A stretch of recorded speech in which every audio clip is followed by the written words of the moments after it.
Bismillahirrahmanirrahim. Assalamualaikum warahmatullahi wabarakatuh.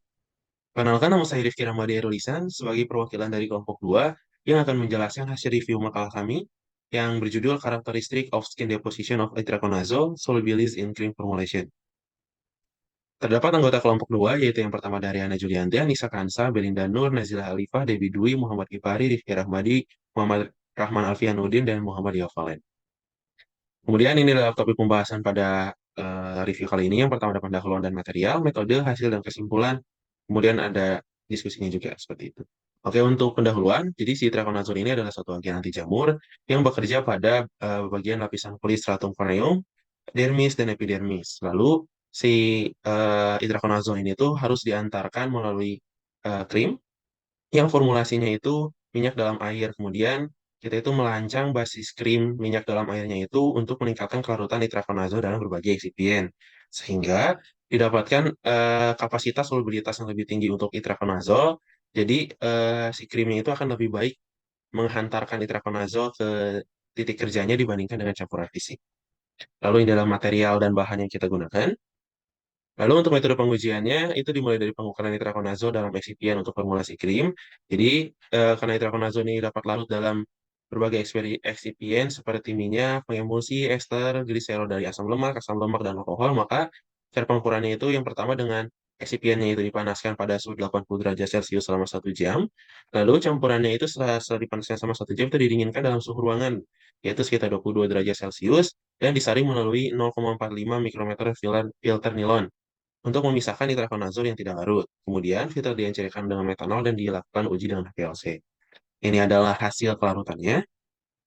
Maka dari hasil tersebut diformulasikanlah krimnya, formulasi krimnya itu seperti ini. Dapat dilihat untuk fase minyaknya itu adalah itraconazole, Labravat, Twin 80, glycerin monostearat, stearit asid, setil alkohol dengan konsentrasi yang sudah ditentukan. Lalu ada fase minyaknya yaitu adalah propylen glikol dan air destilasi dengan konsentrasi yang sudah ditentukan juga. Lalu untuk persiapan fase minyaknya, itu kan tadi sudah disebutkan bahwa fase minyak itu terdiri dari laba Brava, Tin 80, gliserol monostearat, asam stearat, dan seti alkohol yang dipanaskan hingga 80 derajat Celcius. Kemudian ditambahkan itraconazole ke dalam fase minyak dan dicampurkan dengan pengadukan selama 10 menit. Lalu fase air yang terdiri dari propilen glikol dan air itu ditambahkan ke fase minyak dan dipanaskan pada 80 derajat Celcius. Lalu campuran dihomogenkan selama 30 menit dan dihilangkan gasnya dalam kondisi vakum. Lalu formulasi minyak dalam air kemudian didinginkan hingga suhu kamar yaitu sekitar 22 derajat Celcius. Lalu untuk pencampuran fisik itu masih sama saja caranya, cuman yang bedanya adalah fase minyak yang belum dicampurkan itraconazole itu dicampurkan terlebih dahulu, dipanaskan terlebih dahulu, ya kan begitu juga dengan fase airnya, masing-masing setelah keduanya panas fase minyak dan fase air itu dicampurkan pada suhu yang sama, kemudian diaduk selama 30 menit, lalu didinginkan pada suhu ruang. Setelah itu baru ditambahkan bahan baku itraconazole-nya sebagai ke dalam basis krim dan diaduk. Seperti itu. Kemudian untuk metode pengukuran itraconazole, larutan itraconazole dalam fase minyak dan basis krim, itu basis krim itu dipanaskan dulu pada suhu 60 derajat Celcius hingga meleleh, lalu jumlah itraconazole ditambahkan ke dalam basis krim yang telah meleleh dan diaduk selama 1 jam. Kayak gitu pada suhu 60 derajat Celcius, lalu campuran tramele itu didinginkan, lalu mengikuti penyaringan campuran dengan filter nilon 0,45 mikrometer, lalu filteran yang didapat itu dilarutkan dengan metanol dan kadarnya itu dinilai dengan HPLC. Lalu untuk uji karakteristik formulasi krim minyak dalam air dan formulasi fisik, itu untuk organoleptisnya itu diamati secara visual meliputi warna, tekstur, dan fase pemisahan. Kemudian diamati pula untuk campuran fisiknya itu seperti kakunya, berpasir, berminyak, dan iritasi juga diukur. Lalu untuk pH-nya itu ditentukan menggunakan pH indikator pH universal. Jadi nanti dibandingkan pada eh, warna kertas pH dengan bagian pH-nya. Lalu untuk mikroskop cahaya terpolarisasi, itu tuh basis krim formulasi tanpa itraconazole dengan itraconazole itu tuh dilarutkan dan campuran fisik itu nanti juga tiganya itu diperiksa menggunakan mikroskop cahaya. Jadi diambil sedikit si bahannya lalu diletakkan di atas slide kaca dan diamati di bawah kutub silang pada perbesaran 100 kali kayak gitu. Lalu untuk kalorimetri dan pemindaian diferensial dermal itu eh, si itraconazole ini dilakukan dengan melarutkan fase minyak dan dari formulasi krimnya dulu yang tanpa obat dengan fase minyak yang memiliki obat di mana si sampelnya itu dimasukkan ke dalam sel krim aluminium dan dipanaskan pada suhu 20 sampai 25 sampai 200 derajat Celcius dengan kecepatan 10 derajat Celcius per menit, lalu dengan laju airnya itu 30 ml per menit. Oke, untuk uji stabilitas formulasi krim, itu dilakukan dengan ditempatkannya krim dalam sebuah botol kaca, kemudian ditutup menggunakan film parafin, lalu disimpan pada suhu yang berbeda, yaitu pada suhu 25 derajat dan 40 derajat Celcius selama 8 minggu, lalu dilakukan evaluasi perubahan kandungan dalam formulasi pada minggu keempat dan minggu ke-8. Lalu setelah itu, eh, dikeluarkan setelah 8 minggu itu dikeluarkan, lalu diambil jumlah yang sesuai, lalu diencerkan dengan metanol dan diidentifikasi menggunakan HPLC. Seperti itu. Kemudian diuji juga pH, sifat formulasi krim seperti warna, tekstur, dan pemisahan fasenya. Lalu untuk analisis deposisi dan penetrasi kulit in vitro itu menggunakan tikus, yaitu berasal dari tikus wistar jantan yang berusia 6 sampai 8 minggu dengan cara tikusnya itu dicukur terlebih dahulu pada bagian punggung, kemudian menggunakan menggunakan alat pemotong bulu hewan, lalu setelah itu pisau cukurnya itu ya searah lah, jadi jangan sampai merusak ke jaringan kulitnya. Lalu si sampel kulitnya itu diambil ketika tikus sedang dalam pengaruh anestesi. Seperti itu. Jadi subkutannya itu dihilangkan, lalu si tikusnya itu disuntik mati dengan gas bikarbonat. Setelah itu kulit yang dipotong itu dibilas dan digunakan untuk analisis permeasi dan deposisi kulit in vitro. Nah, untuk analisis penetrasinya itu, jadi pada bagian ini tuh si kompartemen pendonornya itu diolesi oleh formulasi krim minyak dalam air dan campuran fisik yang mengandung itraconazole. Lalu pada kompartemen penerima yang memiliki luas seperti yang disebutkan 1,76 cm persegi dan volume kompartemen penerimanya adalah 11 ml. Lalu metodenya yaitu pada interval waktu yang telah ditentukan pada 6, 12, dan 24 jam dengan alih kulot 0,5 mili diambil sampelnya dari lengan pengambil sampel kompartemen penerima dan volume yang sama dari media reseptor agar ditambahkan ke kompartemen penerima. Lalu tingkat itraconazole dalam alih kuat itu nanti ditentukan menggunakan HPLC. Lalu untuk analisis deposisi kulit in vitro-nya itu, untuk mengevaluasi itraconazole pada jaringan kulit tikus, itu dilakukan penghilangan sisa formulasi dengan cara dibilas dengan air suling dan disekap perlahan dengan kertas tisu. Lalu dipisahkan satu korneum dari bagian kulit dengan menggunakan metode stripping. Lalu bagian dermis dan epidermisnya juga dipisahkan menggunakan metode pemanasan. Lalu kadar itraconazole dalam filtrat itu nanti dinilai dengan PLC. Nah, ini untuk analisis statistiknya. Jadi semua percobaan dilakukan dalam 4 rangka. Seperti itu. Kemudian nanti dibandingkan rata-ratanya. Ya, dengan P kurang dari 0,05, maka itu dianggap signifikan. Lalu, untuk hasil dan diskusinya, untuk hasil kelarutan dari itraconazole dalam excipient dan formulasi krim, itu berdasarkan hasil evaluasi secara umum, itraconazole lebih tinggi kelarutannya di dalam excipient pada suhu 80 derajat Celcius daripada 20 derajat Celcius. Hal ini dikarenakan pemanasan akan meningkatkan energi kinetik dari molekul excipient untuk memecah molekul obat.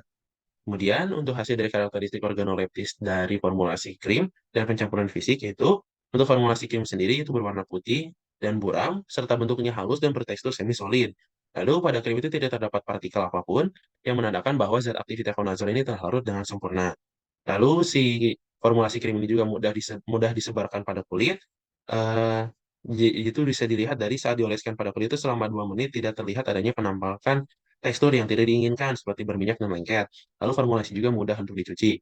Kemudian untuk hasil dan diskusi mikroskop cahaya terpolarisasi, yaitu formulasi dari krim itraconazole minyak dalam air itu diamati menggunakan mikroskop cahaya terpolarisasi dan didapatkan bahwa gambar A yang berisi basis krim tanpa itraconazole itu minyaknya terdispersi dengan baik dalam basis krim. Lalu pada gambar B itu formulasi krim minyak dalam air dengan itraconazole di mana itraconazolenya itu larut dalam fase minyaknya. Kemudian untuk diferensial scanning kalorimetri atau DSC analisis, itu obat terlarut secara merata di keseluruhan basis fase minyak, di mana serbuk itraconazole menunjukkan puncak endometrik pada suhu 166 derajat Celcius, kemudian fase minyak krim menunjukkan titik puncak endometrik pada 30-40 derajat Celcius, lalu fase minyak yang mengandung itraconazole tidak menunjukkan karakteristik puncak pada endometrik di suhu 166 derajat Celcius. Lalu untuk stabilitas formulasi krim itraconazole, jadi karena tujuan utama penelitian ini adalah memberikan itraconazole secara efisien ke jaringan kulit menggunakan krim formulasi minyak dalam air dengan kapasitas kedaratan obat yang maksimal, maka di mana campuran fisik ini tuh tidak larut dan hanya larut sebagian itu digunakan sebagai kontrol negatifnya.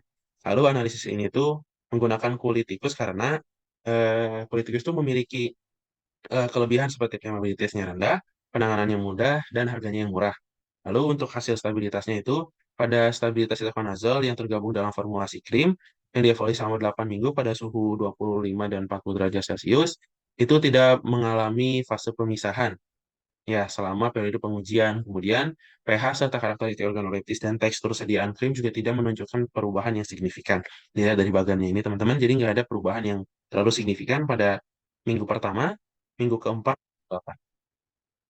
Nah, lalu untuk hasil analisis deposisi dan penetrasi kulit in vitro, yaitu konsentrasi deposisi itraconazole per gram jaringan, dapat dilihat di mana datanya itu pada tanda bintang tunggal, ganda, dan rangkap itu tidak menunjukkan apa ya, menunjukkan statistik yang berbeda-beda gitu. Jadi pada P, jadi si P-nya itu kurang dari 0,05, kurang dari 0,01, dan kurang dari 0,001 antara konsentrasi dan jumlah itraconazole yang disimpan di setiap jaringan kulit pada 6, 12, dan 24 jam. Jadi berdasarkan berat jaringan antara lapisan kulit membuat jumlah itraconazole yang terdeposisi di stratum corneum tidak lebih tinggi daripada yang disimpan di dermis dan epidermis, di mana berat dari kulit tikus diukur masing-masing setelah sekitar 11 dan 15 kali, 11 dan 5 kali lebih rendah dari epidermis dan dermis.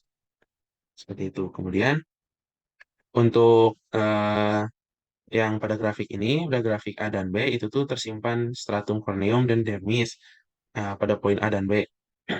Yang dievaluasi dari campuran fisik dan awal formulasi krim minyak dalam air pada 24 jam setelah awal studi deposisi kulit in vitro. Dengan nilai rata-rata SD-nya itu N sama dengan 4. Kemudian tunggal dan ganda tanda bintang itu menunjukkan perbedaan statistik masing-masing pada P0,05 dan P0,01 dalam konsentrasi atau jumlah itraconazole yang disimpan di setiap jaringan kulit. Itu. Lalu eh, untuk kesimpulannya, formulasi krim minyak dalam air dari itraconazole terbukti mampu menghantarkan obat secara efisien ke jaringan kulit seperti stratum corneum, epidermis, dan dermis dibandingkan dengan campuran fisiknya. Karena kapasitas kelarutan yang lebih tinggi untuk obat. Kemudian, formulasi krim minyak dalam air dengan kapasitas solubilitas tinggi untuk itraconazole berhasil dikembangkan berdasarkan pengukuran kelarutan berbagai eksipien yang didapatkan yang didapat digunakan untuk menyiapkan formulasi krim.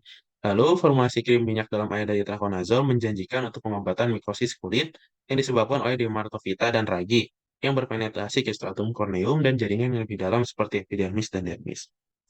Baik, mungkin cukup sekian yang dapat saya jelaskan.